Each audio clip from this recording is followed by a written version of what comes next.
Eclesiástico, capítulo 30, versículos 22 seguintes.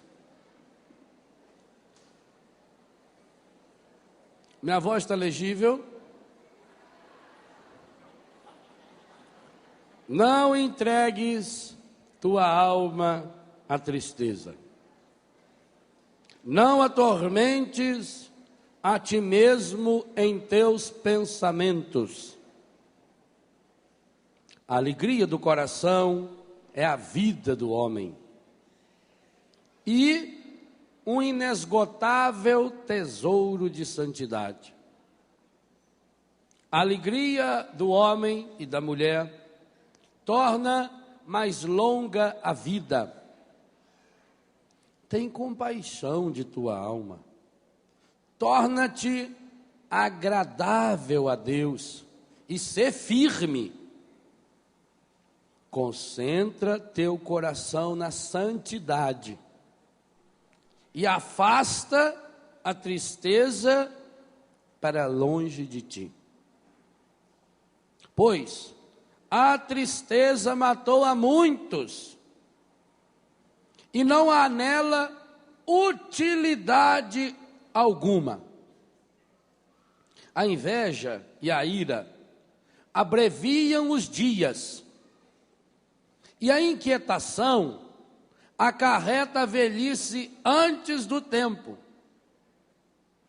Um coração bondoso e nobre banqueteia-se continuamente, pois seus banquetes são preparados com solicitude. Palavra do Senhor.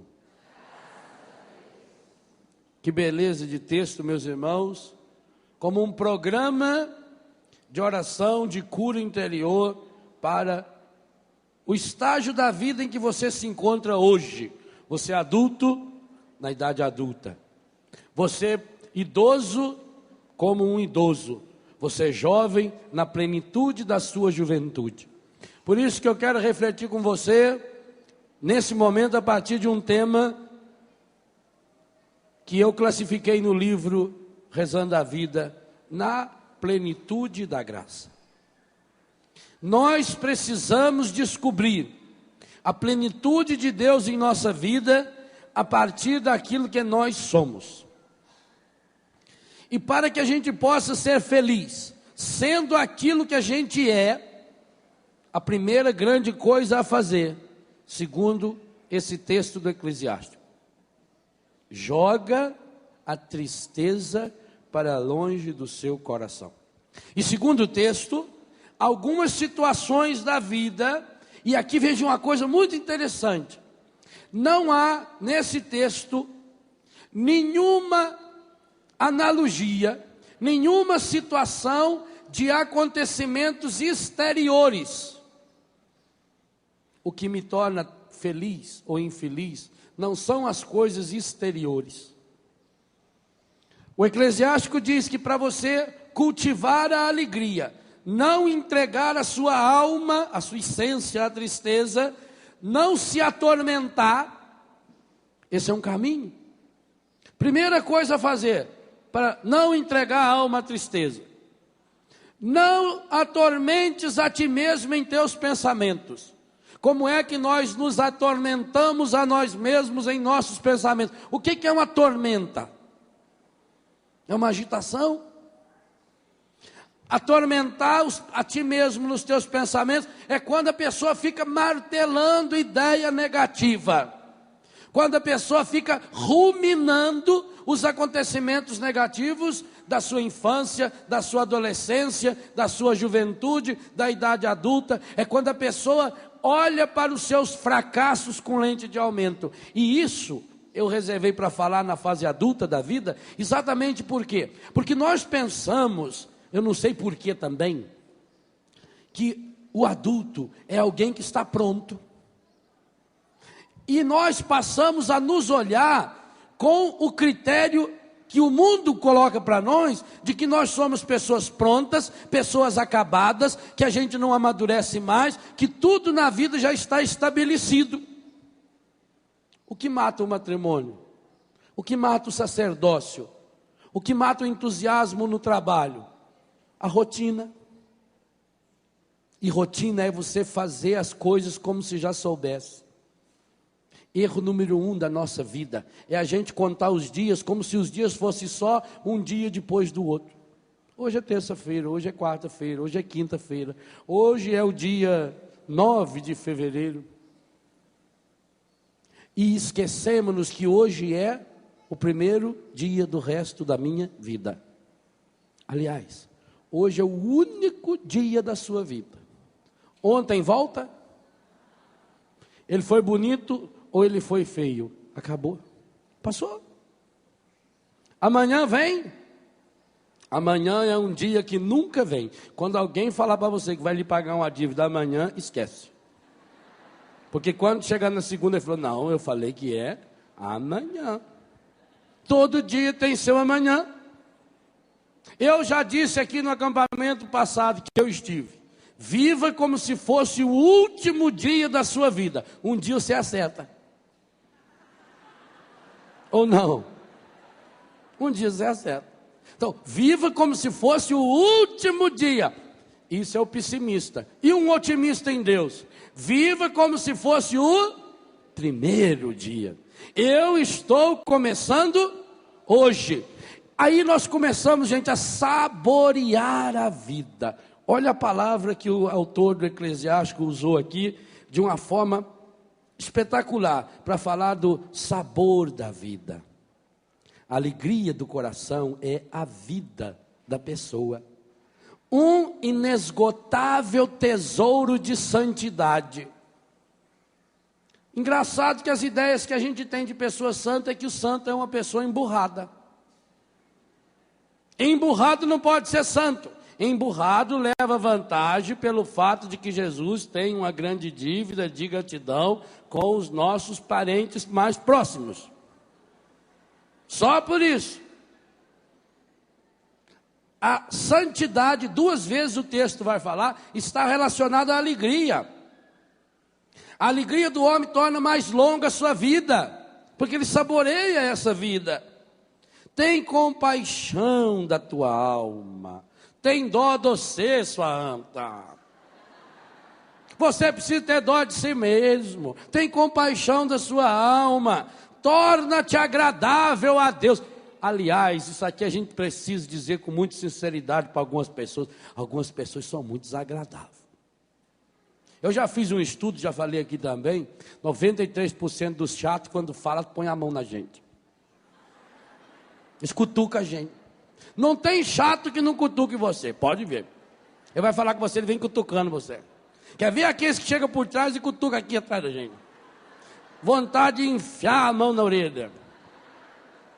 E pior é quando tem mau hálito.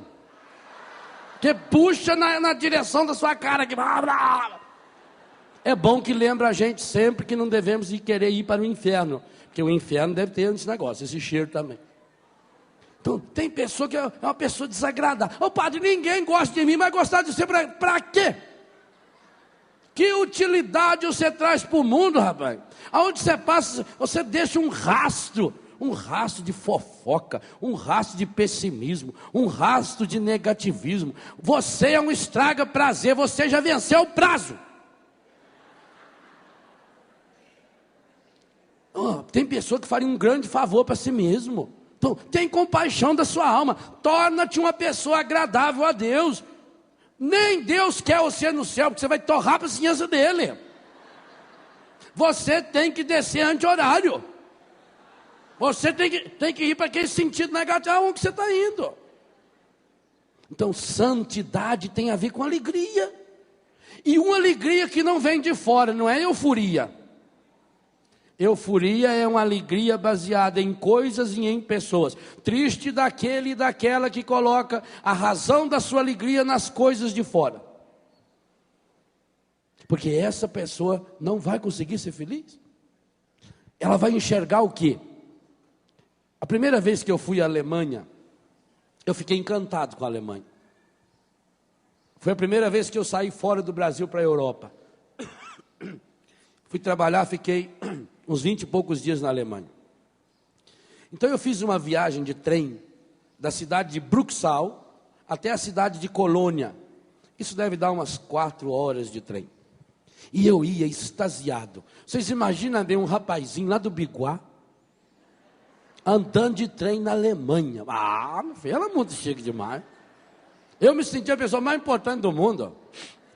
Estava eu e o padre Sérgio. Aí, depois de 1 hora mais ou menos, me deu uma sede, eu falei para o padre, vou tomar um negócio aí. Ele falou, vai lá no vagão, que é bar. Aí fui. Você vai andando dentro do trem. Chega aqui, vagão, ele é mais alto, aquele vidro enorme assim aberto, né? Aí encostei numa coluna, peguei uma lata verdinha assim de cerveja.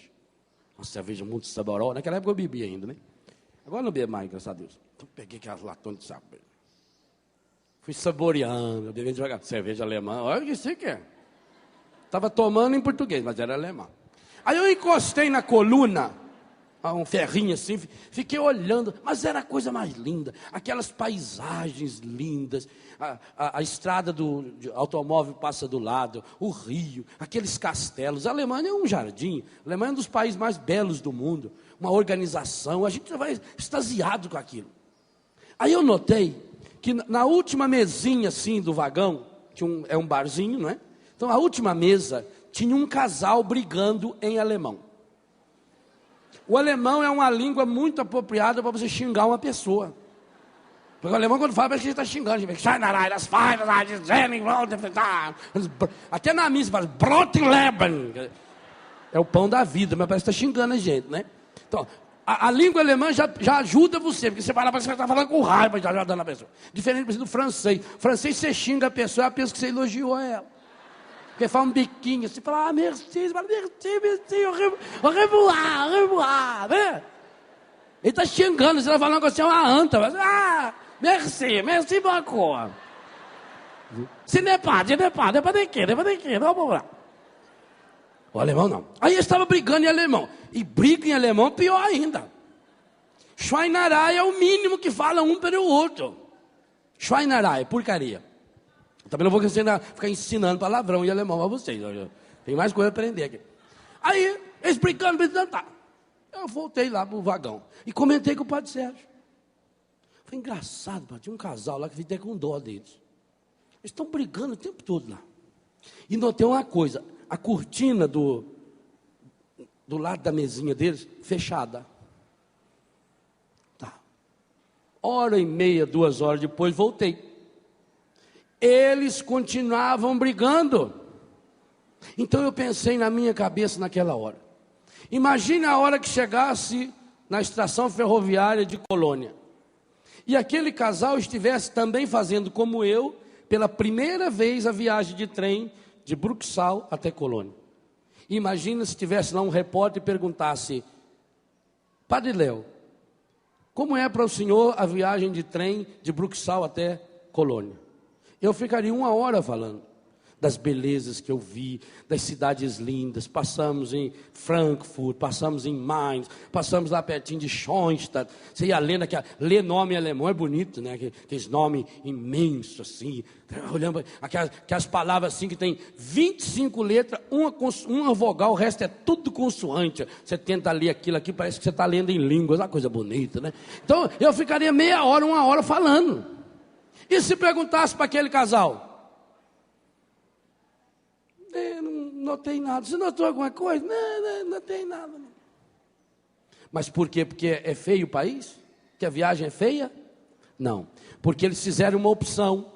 Eles fecharam a cortina e eles ficaram olhando um para o defeito do outro. É exatamente essa imagem que eu tenho da viagem da vida. O meu irmão, minha irmã, a vida é uma viagem que você faz uma vez só. Hebreus 9, 27. Uma vez só essa viagem e depois acabou, morreu. Viva bem, aproveite para saborear a vida, aproveite para ver o lado bonito das coisas, das pessoas, para vibrar com você, para olhar para as situações difíceis como fonte de amadurecimento, como fonte de crescimento. Mas se você pinta o seu coração com essa sujeira que está aí, o mundo não presta? Será que é o mundo que está estragado?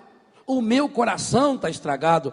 Gente, para mim a coisa mais profunda que está nesse texto do Eclesiástico é exatamente isso. A tristeza ou a alegria não está baseada em situações exteriores, está baseada numa decisão, numa atitude. Eu, porque tenho Deus, porque o Senhor está em mim, o Senhor age em minha vida, eu quero ter meu coração voltado para o alto. É meu dever e é minha salvação louvar o Senhor em todas as circunstâncias, inclusive aquelas situações difíceis. Agora, se nós colocamos uma máscara, por quê? Porque eu sou adulto, porque a sociedade exige isso de mim. Você já é homem, você já é mulher, você já tem que assumir isso. Aí a pessoa vai viver estressada. A palavra estresse aparece aqui, não aparece? Versículo 26. A inveja e a ira abreviam os dias, e a inquietação, o estresse, acarreta a velhice antes do tempo. Tem alguns aí que estão muito inquietos. Que está ficando esculhambado, meu filho. Você não deve olhar muito para maracujá. Porque diz que a gente fica olhando para uma coisa e vai ficando parecido. Tem gente que está ficando parecido com maracujá. Que ele está murchando. Enquanto não reencontrar essa alegria interior. Agora, aqui o versículo 26 diz que tem duas coisas que você tem que jogar fora do coração, se você quer viver a alegria de Deus. Primeira coisa que você tem que jogar fora do coração é inveja. E o que é inveja? Inveja é eu inquietar o meu coração a partir das coisas que as pessoas têm ou deixam de ter, faz ou deixam de fazer. Inveja é você viver se colocando no lugar do outro. E ira é trazer o outro para viver dentro de mim. Ira é ficar remoendo uma situação. E aí, de uma coisinha desse tamaninho, você vai evoluindo, evoluindo não, porque senão seria evoluir. Você vai aumentando, você vai inchando isso, vai empanturrando o seu coração, porque você passa a ruminar. É uma coisinha de nada. Talvez a pessoa nem pensou em ofender você, talvez a pessoa nem lembrou que você exista, mas você se colocou como centro. Então você agora vai cultivar a ira, os sentimentos de rancor, os sentimentos de tristeza, o seu coração vai ficando numa inquietude. Para que você está inquieto do jeito que está? Para ir para onde? Meu Deus do céu, a vida moderna trouxe tantas facilidades, e no entanto, o que as pessoas estão fazendo com o tempo que sobra? Estão aproveitando para ser mais infeliz. E estão encontrando justificativas para a infelicidade. Tenha compaixão da sua alma. Tem dó de você, diz o Eclesiástico. Não encha mais o seu coração com essas porcarias que o mundo está ensinando, porque o mundo precisa ter domínio sobre você. E uma das formas de fazer com que a gente seja um adulto infantilizado é exatamente isso, porque nós colocamos a razão da nossa vida fora de nós, nós colocamos a razão da nossa alegria fora de nós, e ficamos encontrando justificativa para a tristeza, para a angústia, para a lamúria. De um probleminha, a pessoa cria um problema enorme. E com um detalhe: quem não tem problema, cria. Já observou isso? Eu gosto de encontrar pessoas que têm problema sério para resolver. Quando a pessoa tem um problema sério para resolver, ela busca uma força interior. Quando a pessoa passa por uma situação realmente limítrofe, uma situação muito difícil, de uma doença grave, de um problema sério, a família se une. Família que passou por problema sério é uma família muito mais restaurada. É uma família que depois sabe saborear a alegria da vida. Agora, pessoa que não tem problema, a maior parte das pessoas hoje não tem o que fazer. É uma vida sem sentido, é uma vida voltada para a inutilidade. Então pensa você agora, qual é o benefício que a humanidade lucra com a sua vida? Se por acaso você ficasse doente e fosse pedir a Deus, Senhor, cura-me, e o Senhor resolvesse lhe fazer uma pergunta, eu vou curar você para quê? Quais seriam as justificativas que você daria para Deus? Evangelho de hoje, Jesus curou a sogra de Pedro, e ela imediatamente começou a servi-los. Pensa bem, você está pedindo uma cura ao Senhor. Ah, porque eu vou perder a minha fé. Ah, Deus vai ficar muito problemático com você. Nossa Senhora, Deus entrou em deprê por sua causa. Deus está tão sentido que você não acredita mais nele. Deixa de ser besta, eu sei que precisa de Deus, não é Deus que precisa de você, ora. Deus que precisa de mim. Parece que eu faço um favor a Deus. Não, hoje Deus deve estar muito feliz, porque eu rezei, eu falei em nome dele, eu cantei, eu louvei. Se eu não louvo, o Senhor fica muito troncho, muito triste. Hoje ele está abatido porque eu não louvei. Aí eu louvo o Senhor, ele fica todo feliz, como se fosse um político que precisa de elogio barato. Não. Então quando você perguntar para Deus, Senhor, por que eu não fui curado ainda? E o Senhor vai olhar para você e vai dizer, eu estou dando uma chance a você. Eu estou esperando para ver se você deixa de ser besta.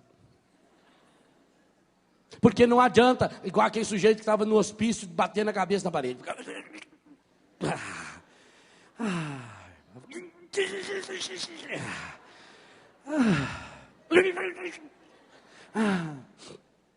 Para que você está dando cabeçada na parede? É tão gostoso a hora que para. Então não dê cabeçada na parede. Você não nasceu para ficar dando cabeçada na parede. Ah, padre, por que será que Deus não atendeu a minha oração? Para quê? Que benefício você trouxe para a sua comunidade com o dom da sua vida?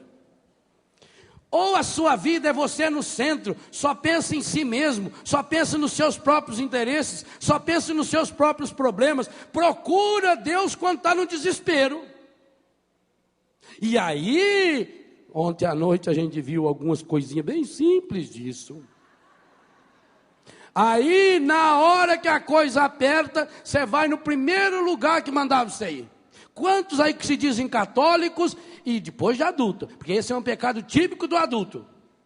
Não é da infantilidade, não. Então se diz católico, mas na hora do problema, vai lá no centro espírita. Vai entrar o ano, vai lá consagrar o seu ano para manjar. E dá não sei quantos pulinhos na água lá. Pendura os cordões não sei do que. Lê horóscopo, vai se misturando. E o demônio está amarrando você. A hora que ele te prendeu, você vai ver, meu filho. Deita, você faz você mugir, feito uma mula velha no chão. E ele não solta mais, porque é isso que ele quer. Nós católicos temos que tomar uma atitude, gente. E uma atitude muito séria. Porque esse é o pecado número 1 que os adultos fazem contra Deus. Que lugar Deus ocupa em nossa vida? Olha a história do povo de Deus. Cada vez que o povo de Deus se afasta de Deus, tudo vai mal em sua vida. Essa é uma constante do Gênesis até o Apocalipse. Todas as vezes que acontece alguma derrota, todas as vezes, sem nenhuma exceção, acontece uma derrota, acontece uma doença grave, a pergunta que se faz é, onde foi que nós nos afastamos do nosso Deus? E aí, a Bíblia tem umas soluções drásticas. A gente quando lê a primeira vez até se assusta. Quando o povo de Deus vai muito mal, Deus chama o profeta e diz, descubra no meio do povo quem é que está com um ídolo falso. E quem tiver, mata ele e a família toda. Isso não é uma vez só na Bíblia. Vários casos. E aí a gente pode pensar, meu Deus, mas que absurdo. Onde está o amor? Eu só penso no amor quando é a meu favor. Mas Jesus deixou bem claro, eu vou usar com você a medida que você usa com seu irmão.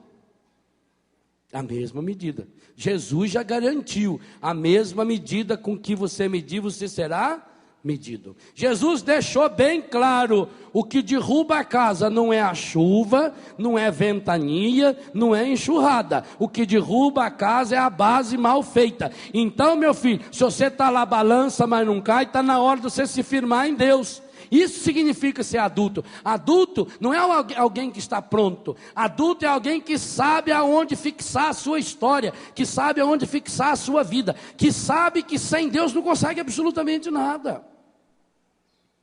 Mas nós, quando fizemos essa opção, por viver nas aparências, por fazer aquilo que as pessoas desejam que a gente faz, nós vivemos para os outros, nós vivemos nas máscaras. E aonde é que nós podemos tirar a nossa máscara? Infelizmente, nem dentro da própria casa. Por isso que nós hoje percebemos o índice de pessoas adultas, maduras, viciadas em droga. É muito mais, aliás, tem uma diferença muito interessante. Talvez o número de jovens que se viciam em drogas seja maior do que o grupo de adultos que se vicia, se você olhar objetivamente falando, números isolados.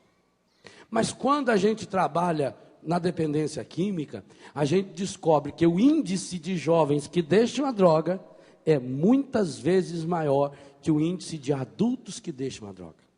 Por quê? Porque o adulto não consegue reconhecer a sua fraqueza. Principalmente o homem. Acha que o problema está nos outros e não consegue reconhecer: eu sou fraco, eu sou limitado. Gente, não vamos pensar que porque eu tenho 40 anos, 50, 60, 70 anos, porque eu já sou homem, porque eu já sou mulher formada, que eu não continuo precisando dos mesmos carinhos, da mesma ternura que eu precisava quando tinha 2 anos de idade, quando tinha 10, quando tinha 15.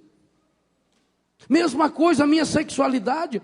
Eu sou um homem, eu sou uma mulher adulta, realizado na minha vida, feliz no meu matrimônio, feliz no meu sacerdócio. São Paulo diz: quem está de pé, cuide para não cair. Porque quanto maior a árvore, muito pior é o tombo. Inveja e ira abreviam os dias. Então inveja é eu viver lançando o meu coração naquilo que o outro faz ou deixa de fazer. E a inveja do outro rompe a minha comunhão com Deus. Caim e Abel. Sara, olha a guerra aí. Sara e Agar. Os descendentes de Ismael, os descendentes de Isaac, os descendentes de Israel. A Bíblia diz bem claro que Herodes não queria condenar Jesus, Pilatos também não, porque sabia que os judeus tinham entregue Jesus por inveja.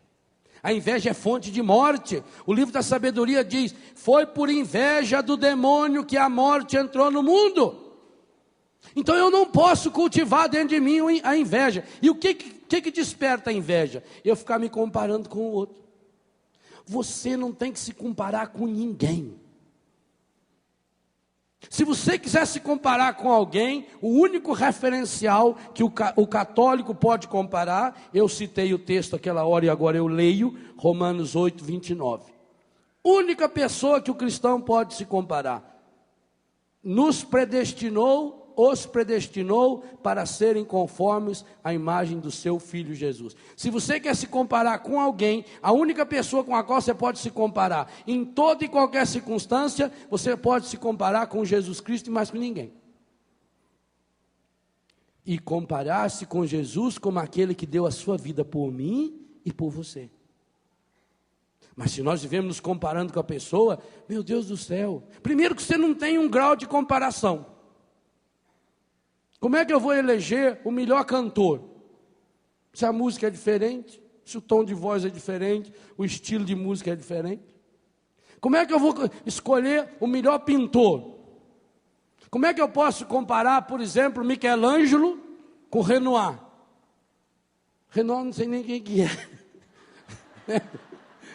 nem nunca ouvi falar nele, né? Como é que eu vou comparar? Eu não conheço. Agora, você vai num grupo de pessoas, eles ficam olhando para aquilo e falam: que coisa linda, né? Que espetáculo, olha que beleza. Vai numa exposição de artes abstrata, que são as manchas assim, parece que uma vaca passou o rabo assim no chão, e ela dá aquela rabada na parede. Você olha, nossa, olha que coisa abstrata, a luz que vem dessa pintura, parece que emana daí uma força, que coisa linda. Eu fui na casa de um casal amigo meu, não posso citar o nome deles, que são muito conhecidos. Fui na casa deles, um apartamento novo. Olha que coisa linda.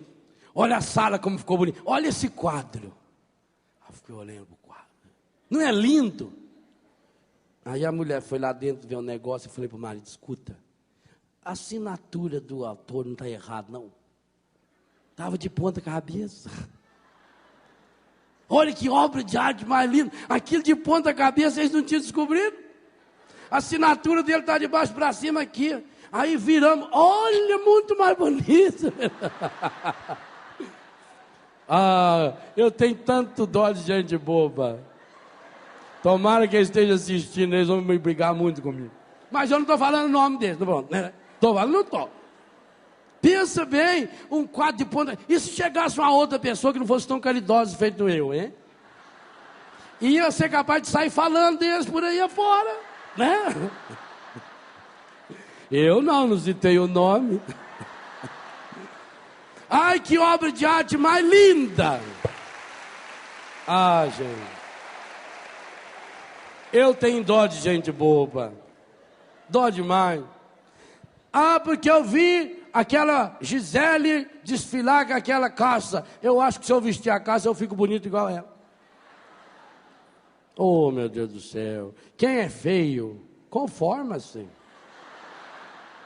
Mas não tente se comparar, que vai ficar mais feia ainda, mais desajeitada ainda. Quem não sabe usar maquiagem, não usa, porque é medonho. É medonho. A pessoa não sabe combinar a cor. Ela põe um batom de uma cor, põe aquele negócio azul aqui nos olhos, pinta a cara, e põe aquele negócio desse tamanho, e põe aquelas roupas de listra assim, já é gordo. Você olha para aquela listra, aquele estica, aquilo parece um colchão amarrado por meio. Não adianta. Aí não sabe por que os outros riam de você. Busca a alegria que está aqui dentro. Não inveja ninguém. Não se compara com ninguém. Você é único no mundo. Você não tem que ser melhor que ninguém.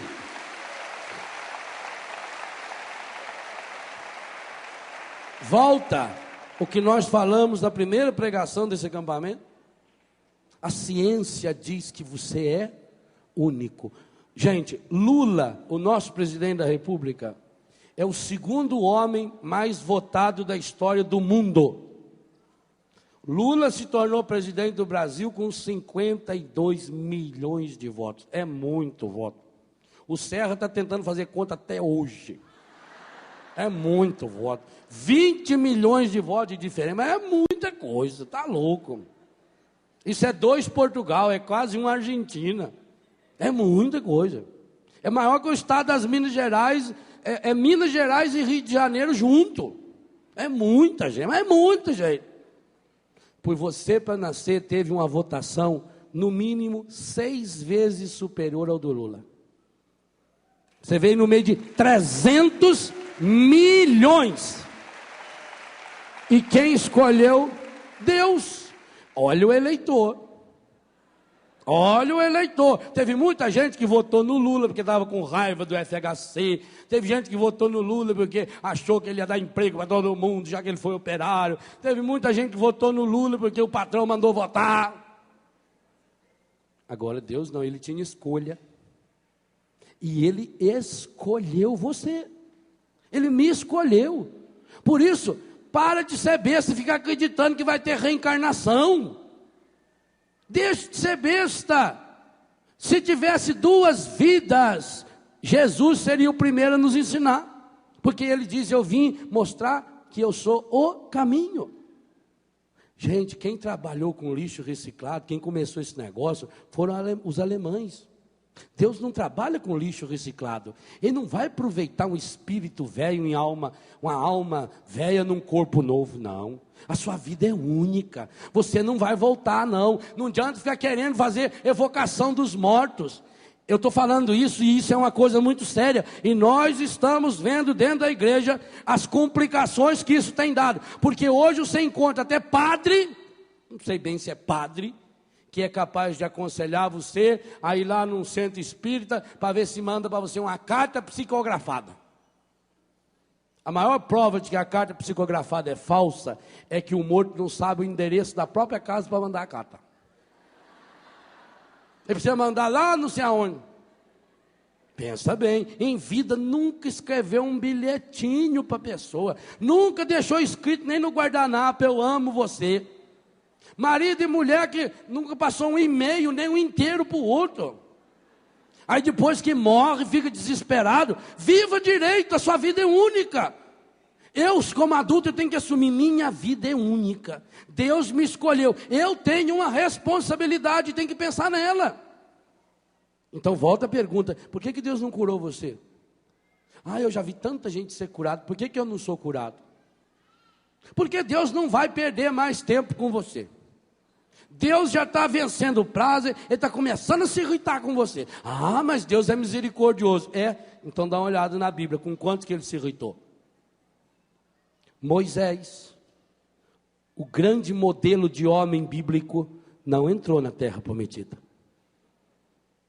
A justiça de Deus é dureza também. Jesus amava profundamente Judas. Judas tinha um carinho especial de Jesus. Judas era um homem de confiança. Judas era o braço direito de Jesus no setor econômico. Judas cuidava das contribuições do grupo. E no entanto, Jesus tentou salvá-lo. Antes dele tomar a decisão de negar Jesus, de trair Jesus, Jesus tentou salvá-lo. Jesus falou diretamente com ele, e ainda com uma delicadeza tão grande que os demais apóstolos nem perceberam que Jesus estava chamando a atenção dele. Mas quando Judas decidiu, Jesus falou: o que você tem que fazer, faz logo. E depois que ele fez, gente, não adiantou nada a lamúria. Sabe que é uma coisa que me impressionou muito no Evangelho? É que se você olhar do ponto de vista jurídico, a confissão de Judas é a mais perfeita confissão que você tem na Bíblia. Judas se arrependeu do que fez. Judas confessou publicamente o erro dele. Judas devolveu tudo que ele tinha ganho com o pecado e ainda assim cometeu suicídio. E diz São Pedro que o corpo dele se espatifou de sangue num vale lá chamado Vale da Morte. Por quê? Porque nós muitas e muitas vezes estamos brincando com Deus e com as coisas de Deus. Então você vai lá na igreja, você estica a sua língua lá, recebe a Santa Comunhão, põe uma camiseta com Nossa Senhora que vai até no pé, põe um escapular desse tamanho, enrola terço para não sei quantos lados. E na hora do primeiro desespero vai para onde? Vai para o centro espírita, vai para o Pai de Santo, vai fazer reiki, vai mandar pôr a mão na cabeça lá para fazer na cabeça, dá choque de uma vez, mas dá um choque de uns 350 mil volts na pessoa, que resolve o problema dela. Eu vou praticar acupuntura também lá em Betânia, pode ir lá, mas eu vou fazer com bambu, que eu quero estrepar a pessoa. Você deixa de ser sem vergonha, assume sua fé. Ah, o que tem, padre? Todas as religiões são iguais. Jesus diz: eu sou o caminho. O dos grandes pecados que o adulto comete, e que é fonte de tristeza, que é fonte de sofrimento, é essa contaminação maligna. Ah, porque meu avô era, meu pai era, meu tio era. A Bíblia deixa bem claro que o seu pai, ou sua mãe, ou você não vai fazer a sua salvação. Você não chega no céu sozinho, mas não é o outro que leva você para lá. Você tem que com o outro ir. Por isso que eu não tenho que me comparar com ninguém. Por isso eu tenho que me unir ao outro. Eu tenho que ser melhor, não do que o outro, melhor para o outro, para que junto a gente construa o reino de Deus em nossa vida.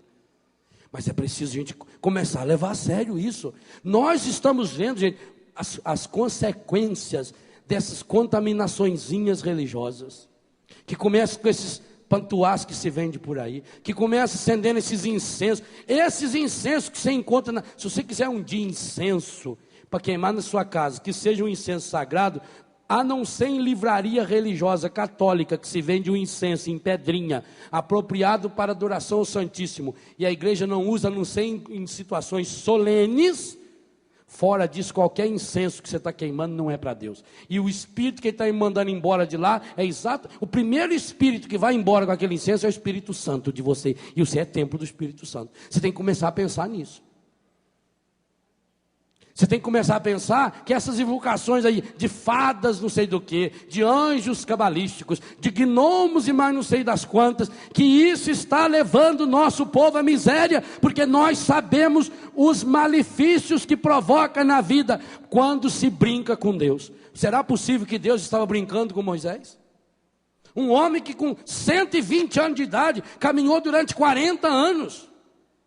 Um homem que falava com Deus face a face. Um homem que fez um jejum, o dobro do jejum do próprio Cristo. Sabe o que é isso? Cristo ficou 40 dias e 40 noites em jejum. Moisés ficou 80 dias e 80 noites, por amor ao povo. Moisés nunca pediu nada para si mesmo. Tudo que Moisés pedia para Deus era para o povo. Mesmo quando Deus se irritou, que queria acabar com aquela bando de sem vergonha, que era aquele povo lá que ia e voltava para o pecado, como nós também fazemos. Moisés ia lá e jejuava e pedia: meu Deus, não faça isso, porque senão os inimigos vão dizer que é o Senhor que não tem força para salvar. Moisés não pedia nada para ele. Mas ele não entrou na terra prometida. E ele viu a terra prometida.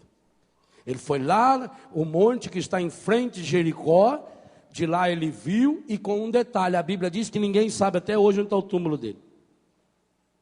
Há tradições até que diz que foi levado para a terra prometida o seu corpo, escondido. Por isso que até hoje ninguém sabe.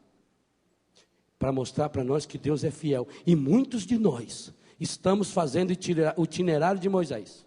Muitos de nós estamos vendo a terra prometida. Você vem num acampamento desse, você vê a terra prometida. Você vê a libertação que Deus faz na vida das pessoas. Você vê jovens sendo restaurados. Nós estamos, graças a Deus, não estamos cansados, porque isso não cansa nunca. Mas nós já estamos acostumados a ver jovens libertos. Gente com cura espiritual profunda. Gente que era viciado no cigarro, viciado na bebida, viciado em drogas, viciado em pornografia, em prostituição. Gente que era viciado no roubo. Gente viciado no jogo e que está tendo uma libertação linda, profunda. Gente que fica do lado da gente e que transforma a sua vida. Nós estamos vendo a terra prometida, mas muitos de nós não entraremos nessa terra prometida, porque estamos consagrando nossa vida aos ídolos, e aos ídolos mortos do pecado, das falsas doutrinas, das falsas religiões. E o mais triste dos tristes, esse não é o pecado número 1 do adolescente, da criança e do jovem. Esse é o pecado número 1 do adulto, que vive numa prostituição contínua e constante contra o seu Deus.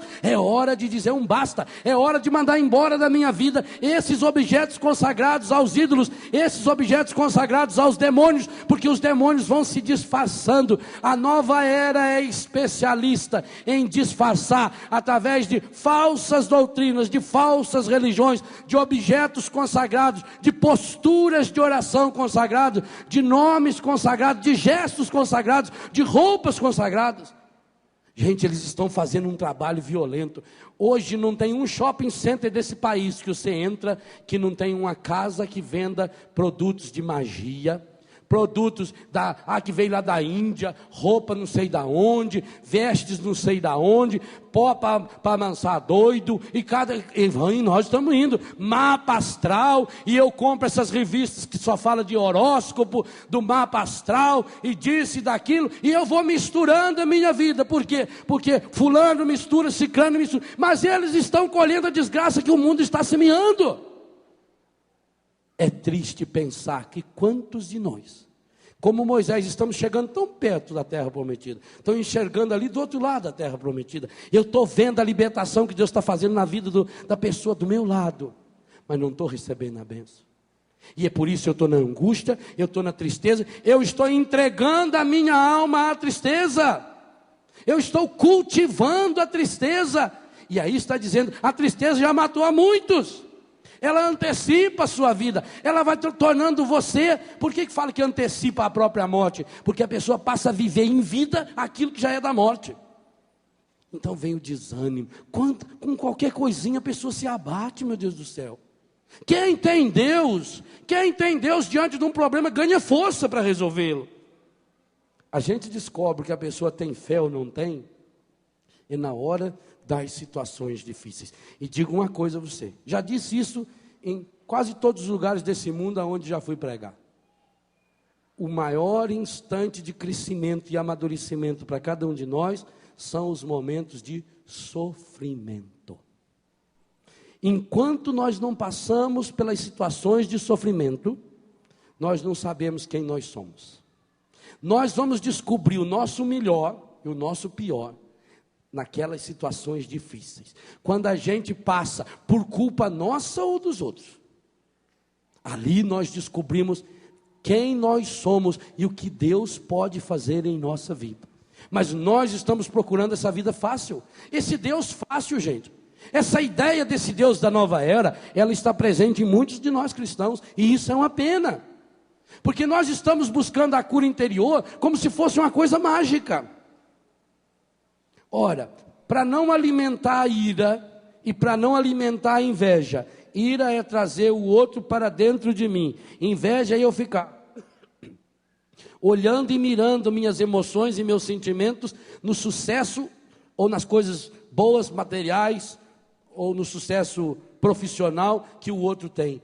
O único jeito de vencer esse mal é usar o remédio que Jesus Cristo nos deu, e que eu já salientava para isso na reflexão anterior.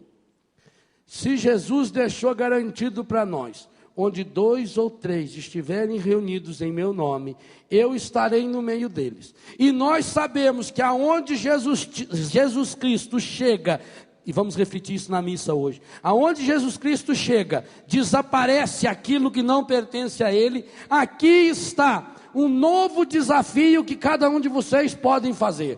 Não preciso ter estudo para isso, não preciso saber ler a Bíblia para isso, não preciso ter estudado na escola Paulo Apóstolo, não preciso ter feito aprofundamento, não preciso ter feito teologia. A única coisa que precisa é que 2 ou 3, no mínimo, 4 ou 5, no máximo, de vocês queiram ter a coragem de se reunir para rezar um pela cura interior do outro.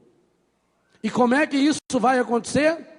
Então você combine com 3, 4 pessoas da sua convivência, que tem um horário possível de se conciliar. Por exemplo, as senhoras donas de casa. Hoje em dia, há horários na agenda semanal da senhora que é completamente livre.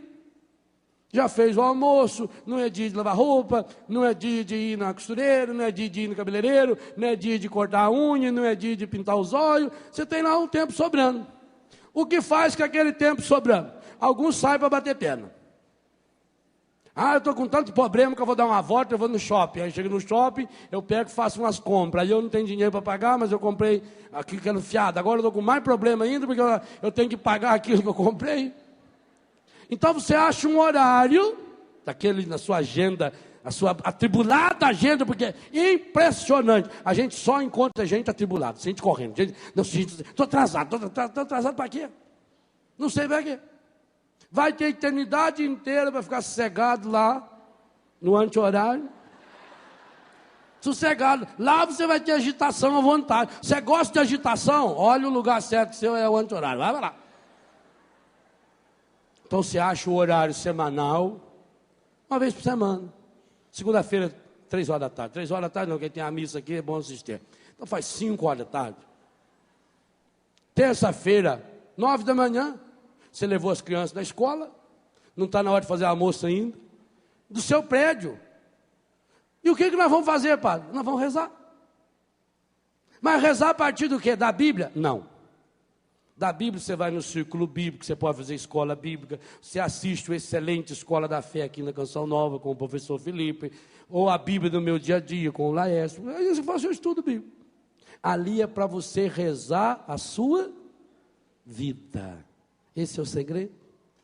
O que eu faço para rezar a minha vida? Eu conto o que eu estou vivendo.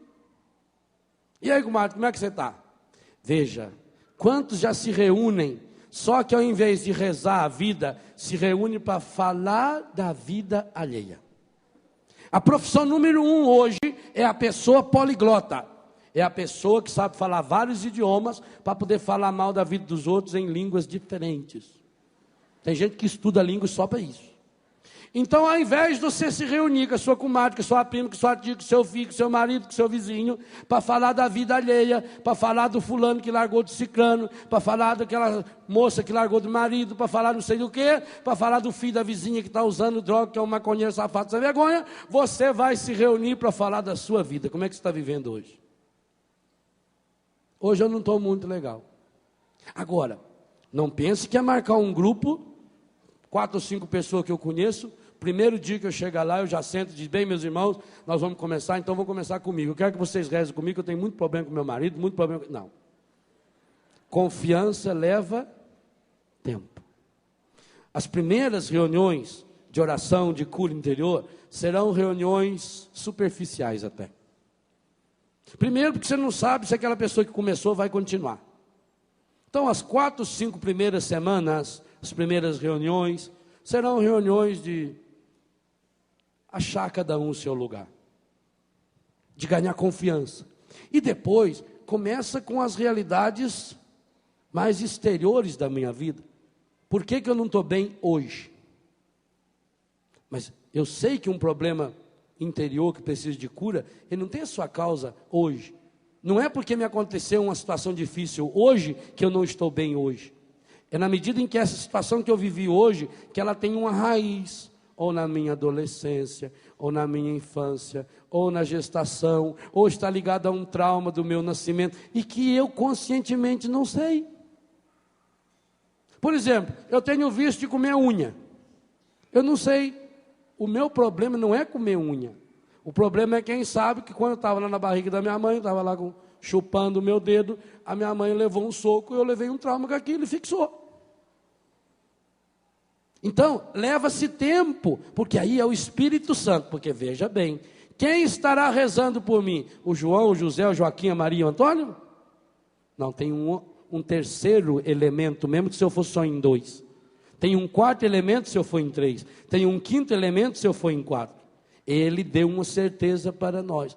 Quando 2 ou 3 se reunirem em meu nome, eu estarei no meio deles. Aí vem a importância de textos como esse que Deus me deu a graça de escrever, o Rezando a Vida, como a oração, a cura do eu interior, o excelente livrinho da Loyola, ou como alguns dos livros do Padre Alírio, e outros livros de cura interior que você conhece. Aí vem a importância, por exemplo, Dom Cipriano Chagas tem um livrinho fininho, pequenininho, a cura interior, é um bom roteiro, bem pequenininho, é um livro que você lê em 15 minutos, é um roteiro excelente. Eu sei que a coleção Paulo Apóstolo da Renovação Carismática tem 2 ou 3 livros sobre cura interior. E principalmente esses que trazem roteiros de cura interior, áreas da nossa vida. O padre Alberto Gambarini tem um excelente livro de cura interior, as emoções feridas, uma coisa assim, curar as emoções feridas, curar as emoções machucadas. Ou se não, você adquire fitas, e graças a Deus tem um monte hoje, a Canção Nova produz, mas nós temos outros lugares que produz fitas, a associação produz fitas, gente que faz cura interior, a Gabriela de São Paulo tem lindas orações de cura interior. Então eu compro uma fita daquela, nas primeiras reuniões, o grupo se reúne, se não tem dinheiro faz uma vaquinha, compra lá um toca-fita, 150 contos você compra um daquele. E aí, para não gastar a eletricidade dos outros, cada um compra uma pilha. Hoje você leva a pilha, da outra semana o outro leva a pilha. Pronto, já faz uma vaquinha ali. E escuta aquela fita. Em 1 hora você escuta a fita e depois faz uma oração. Então começa invocando o Espírito Santo, rezando as orações tradicionais que você conhece, reza um Pai Nosso, reza uma Ave Maria, peça sempre a presença de Nossa Senhora, o Santo Anjo do Senhor. Rezamos, fazemos uns 5 minutos de aquecimento em oração. Se o grupo já tem uma caminhada, faz uma oração em línguas. Depois, ore pelo da direita, ore pelo da esquerda. Se tem tempo, coloque uma cadeira. Por exemplo, lá em Betânia, onde eu moro, que nós pregamos retiros a cada 15 dias, e sempre retiro de cura interior, nós temos os quiosques à beira do lago. Então nós fizemos 7 quiosques de um lado e 3 do outro. Então são os quiosquezinhos que cabem lá 10 ou 12 pessoas. Todos os quiosques têm uma banquetinha no centro. Para quê? Para durante a oração colocar a pessoa sentada e os demais fazem imposição de mãos, reza pela pessoa. Então nós vamos fazer isso no grupo. Com o tempo, depois de 1 mês ou 2, o grupo adquiriu confiança. Um já está confiando no outro. Pode começar a abrir o coração, a partir dos problemas exteriores, a partir daquelas realidades mais superficiais que a gente tem. Eu estou angustiado, eu estou triste. Mas por que você está triste? O probleminha com o meu marido. Então vamos rezar pedindo a Deus que venha santificar o matrimônio da nossa irmã. Nós não vamos estar julgando, nós não vamos estar condenando o irmão, nós não vamos estar tentando resolver o problema, nós não vamos dar uma de psicólogo. Você não é psicólogo, não tenta ser psicólogo, deixa o psicólogo. Psicologia é uma profissão linda, maravilhosa, que pode ter uma força de unção, e aliás hoje, principalmente nos Estados Unidos, a Associação de Terapeutas Cristãos, que fazem um trabalho de cura interior, um ministério de cura interior. E aqui no Brasil, as escolas de psicologia que seguem a linha de Viktor Frankl, da logoterapia, têm feito uma ajuda, tanto nas comunidades terapêuticas, como em grupos de oração, que é um benefício maravilhoso. Agora, se você não é psicólogo, não dê uma de psicólogo. Faça aquilo que você pode fazer. O que você pode fazer? Você pode rezar pelo seu irmão, você pode interceder. Jesus deu a certeza para nós, 2 ou 3 reunidos em meu nome, eu estou no meio deles. E aí volta o esquema que nós falamos hoje de manhã. Se Ele está no meio de nós, então automaticamente nós começamos a jogar o nosso coração para o alto. Se o nosso coração está voltado para o alto, porque o nosso coração está em Deus, nós passamos imediatamente para essa oração de louvor. Então eu começo a abastecer a minha vida. Gente, você já notou que tudo na vida tem que ser abastecido? Aqui dentro desse microfone tem uma pilha. Se a pilha fica fraca, a voz, o microfone é excelente. Isso é um Shure, um dos melhores que tem. Ainda mais que vem com esse rabinho, isso é um charme, tem esse rabinho aqui. Poucos microfones têm esse rabinho, mas se ele não tiver a bateria aqui dentro, então eu vou ter que tirar essa bateria e botar outra. Você pode ter um celular de última geração, um celular que treme quando você quer falar com alguém, que parece um retrato da pessoa, mas você tem que recarregar a bateria dele. O seu carro você tem um automóvel maravilhoso, um automóvel que custa $200 mil, um automóvel que faz tudo automático, mas a cada 400, 500, 600 quilômetros você tem que passar num posto e mandar colocar combustível, tem que abastecer. Ora, se a tecnologia moderna nos ensina que nós precisamos de oração, aquilo que a bateria, que a pilha é para o microfone, que o combustível é para o automóvel, que a bateria é para o meu celular, que a eletricidade é para a luz, a oração é para o seu coração. E você está como um microfone que não fala, um celular com a bateria descarregada, um carro sem combustível. Carro sem combustível pode ser o melhor carro do mundo. Só anda se for morro abaixo, empurrado ou carregado. É assim que muitas e muitas pessoas estão andando. Só morro abaixo, só empurrado, só carregado. Porque não estão parando para abastecer. Eu estou propondo a você nesse acampamento. Reze a sua vida. Transforme a sua vida em oração. Faça oração na sua vida. Reúna 2 ou 3 ou 4, no máximo 5 pessoas.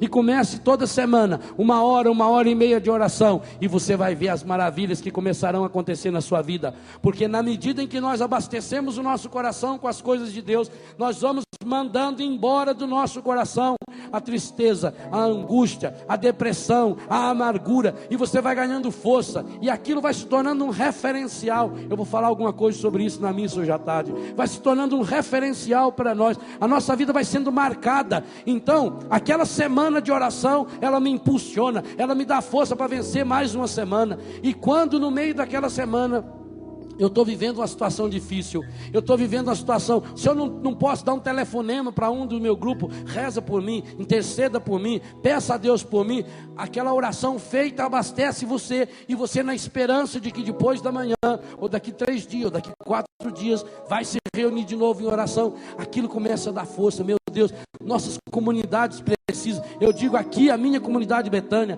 aqui a comunidade Canção Nova, você na sua casa, você nos apartamentos que moram, vocês precisam, nós precisamos, nós grupo de sacerdotes que vivemos juntos, freiras religiosas que vivem juntas, começa a se reunir para rezar pela cura interior um do outro, começa a pedir a Deus a libertação um do outro. Se a sua família já tem uma caminhada bonita, porque às vezes nós cometemos esse pecado, às vezes nossa família tem uma caminhada linda, meu pai coordena a comunidade, minha mãe é catequista, meu filho toca na igreja, minha filha canta no grupo de oração, mas em casa nós não rezamos uns pelos outros, nós damos para os outros, nós somos como um garçom que vai na festa, serve todo mundo, mas não come, não abastece o seu coração, e isso vai fazendo com que depois a gente cai. Como é comum você encontrar, dizer, padre, esse meu filho inclusive, ele já foi da carismática, esse meu filho já cantava na igreja, e eu não sei porquê, padre, ele começou a perder a fé, ele começou a perder o entusiasmo, talvez porque nós tenhamos cometido esse pecado. E meus irmãos, sabe o que é terrível? O demônio não quer que 2 ou 3 ou 4 se reúnem em oração, porque enquanto a gente continua dividido, cada um para si, Deus para ninguém, então nós vamos continuar abastecendo o nosso coração nas falsas doutrinas, na macumba, no espiritismo, na invocação dos mortos, acendendo a vela para o Buda, acendendo isso, acendendo aquilo. Pois eu digo a você hoje, tome posse da graça de Deus na sua vida, e comece a fazer isso agora, comece a rezar a sua vida, diga para Deus exatamente aquilo que você está sentindo agora. Se você agora está sentindo alegria, louve o Senhor. Se você agora está sentindo tristeza, peça ao Senhor. Se você agora está sentindo cansaço, entregue o seu cansaço ao Senhor. Se você está agora sentindo fome, apresente a sua fome ao Senhor. O que você está sentindo? Fale agora ao Senhor. Pelo jeito não estão sentindo nada. Fale ao Senhor. Pai Santo, Pai querido, Pai amado, eu louvo, bendigo e glorifico o Teu nome por essa rica manhã que o Senhor nos dá. Nós te louvamos e bendizemos porque a Tua palavra hoje, nos 2 textos apresentados para a nossa juventude e para a nossa idade adulta, nos apresenta a necessidade da alegria como fonte da vida. Há no coração e na vida de muitos desses meus irmãos e dessas minhas irmãs, Pai Santo, Pai querido, Pai amado, uma profunda tristeza e angústia pelas situações difíceis pelas quais passou na vida. Muitos e muitas desses irmãos e dessas irmãs, Pai Santo, ainda hoje vivem a angústia e a tristeza das derrotas, porque perderam o amor, porque perderam o emprego, porque estão acostumados a falar de sua vida a partir de suas perdas. Hoje eu quero colocar, Senhor, o coração desse meu irmão, ferido e machucado, na Tua presença, e é o que eu desejo honesto e sinceramente fazer nessa tarde, Senhor, junto com o Teu Filho Jesus na Eucaristia. É colocar a vida desse meu irmão, a vida dessa minha irmã, é colocar essas perdas sofridas, vividas, vivenciadas, é colocar esse coração ferido e machucado, suplicando que a Tua graça, que eu sei é muito, muito maior,